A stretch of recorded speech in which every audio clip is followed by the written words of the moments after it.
WrestleMania 37 is 78 days away as of when I record this video, and according to our friend Dave Meltzer, WWE still doesn't have a plan. Now, who even knows if we actually had a plan last year or the year before that, but when it comes to WrestleMania, the biggest show of the year, you'd like to think that at least one sentence was written down on a piece of paper or more handedly in a notebook, and the notebook on the front says WrestleMania ideas. I mean, what is bigger than the granddaddy of them all? It kind of sums up where we are at with WWE at the moment that you may have noticed on shows such as Raw. But yeah, as of right now, WWE ain't got no plan for WrestleMania. Why?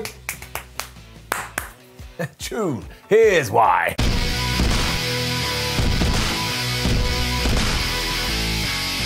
Let's start with the info we do have, because yes, if you have been watching Raw recently, you may have noticed a lot of random things have been happening. I can only presume because we are on a day-to-day schedule. For example, Drew McIntyre is now taking on Goldberg, even though the last time we saw my dad, Billy Boy Blue, he was going, I hate Roman Reigns. Roman Reigns, you're gonna get it. Roman Reigns, you need to shut your mouth. Roman Reigns, I hate your college football team. And then he's in the face of the Scottish psychopath. It got even more bizarre too, because of course Goldberg's big thing was, Drew, you've been really nasty to all the legends of this business, even though Drew actively goes out of his way to be really nice to the legends. If it wasn't for one Drew McIntyre, Shawn Michaels, The Big Show and Ric Flair would probably be dead, because Randy Orton put on his Splinter Cell goggles and he was gonna gun them all down. I mean, I'm exaggerating, but it's not like he wanted to give him a kiss. On a quick side note too, personally, I'm actually alright with this because Goldberg versus Drew McIntyre is somewhat of a dream match, and also I like to look at it from Drew's point of view. He must be over the moon.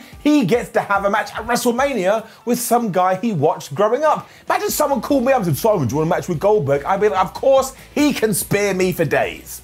That sounded terrible. It is the first sign, though, that we may be looking at the short term as opposed to the long term, which is why when you do get into April, as Uncle Dave has said, we don't have a plan. But also, even when we try and come up with a plan, who the hell would you put in there? We've done Randy Orton to death, and all the rumors do suggest that he's going to be taking on Edge. I can't believe you put Miz and Morrison on that spot, given they've had so many matches on Raw, and that's been the same with Keith Lee. AJ Styles would work, but then why did we do it at TLC? And while you could bring somebody back like Braun Strowman or push the most protected man of all of wrestling, Bobby Lashley, up to that spot, I think if you are going to do that, you need to start pulling the trigger now. And as we've established, you may have the gun, but the trigger is miles away. It's what leads me to thinking that maybe Brock Lesnar would be the best choice, because if he does come back to WWE to try and win back his gold, and Drew McIntyre kicks his head off after he's beaten Goldberg at the Rumble, well, I think they're two pretty big scalps, and we'll double down on this idea that Drew McIntyre is our new hero and we all need to give him a hug. I get rerunning matches at Mania is never ideal, but if it helps Drew, I'm all behind it. Now, of course, because it is World Wrestling Entertainment, I am going to throw a random suggestion out there, and you're not going to like it, but maybe it's Shane McMahon. Shane McMahon just walked out, here comes the money! And he was all like, well, he doesn't sing that, but he's all like, man, Drew, I want to take you on. He'd get it, because that's how all title matches are set up on Raw. Moving over to SmackDown, and it's kind of the same deal, but Meltzer seems to think that it's one of two opponents that WWE are considering, and surely one has got to be Daniel Bryan. Him winning the Rumble and then going on to face Tribal Chief is what all the fans want anyway, because we just want good things for Daniel Bryan. But then finally we can put to bed this whole, when is Daniel going to win the Royal Rumble? I mean, we have been saying that since 2014. Who the second person could be, I have no idea. I mean, you could narrative-wise do Jey Uso, but we've done it to death.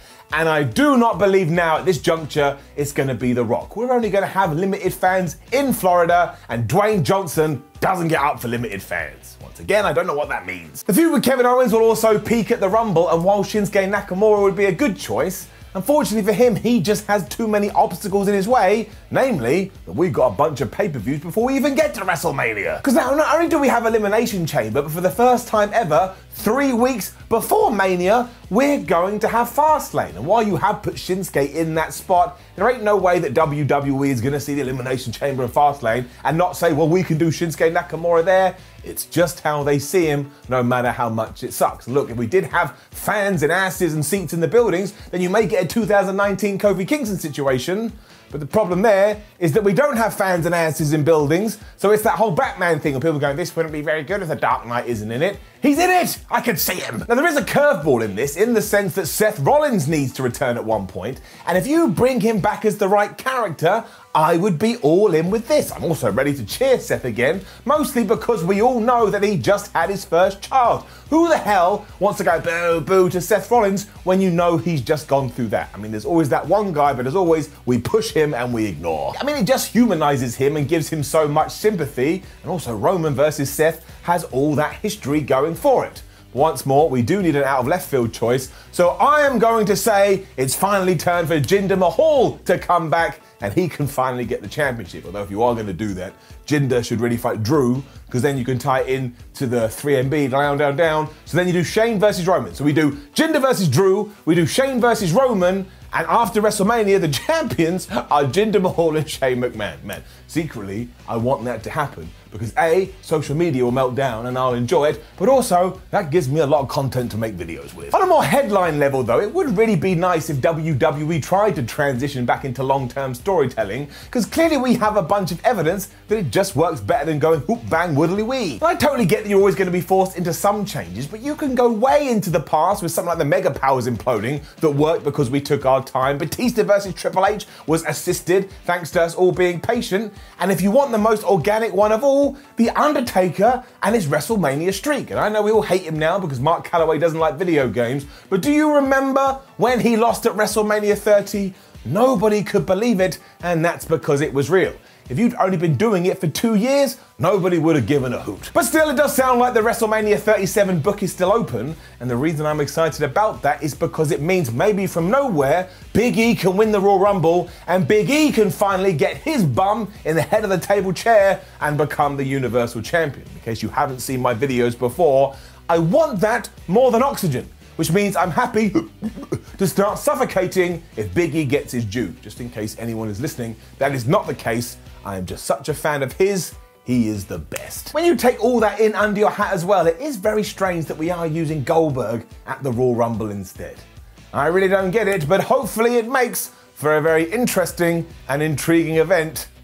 By Jove, WWE needs it. Now, don't forget to leave a comment below and let us know what you want to happen at WrestleMania 37. Who do you want Roman Reigns to take on? Who do you want Drew McIntyre to take on? What do you want to happen at the Royal Rumble? We're fantasy booking all this crap anyway. We may as well do it here. Then please do like the video, share the video, and subscribe. We have a website, WhatCulture.com, where you can keep up to date with all of this. You can also do that on social media. Just search for WhatCulture. And if you want to look at people in the face through a screen, well, YouTube's pretty good for that. Click another video. My name is Simon WhatCulture. Thank you again for watching the Why series. I'm quite pumped about WrestleMania 37 because we are going to have fans back in the building. Kevin Owens still wants to jump off that pirate ship. If they can make a decent job out of WrestleMania 36 that essentially happened in a funeral parlor, well, this one is going to feel like night and day. It's also the last time we're going to do it over 2 nights. We'll sign it off. We'll say goodbye. I'll see you soon.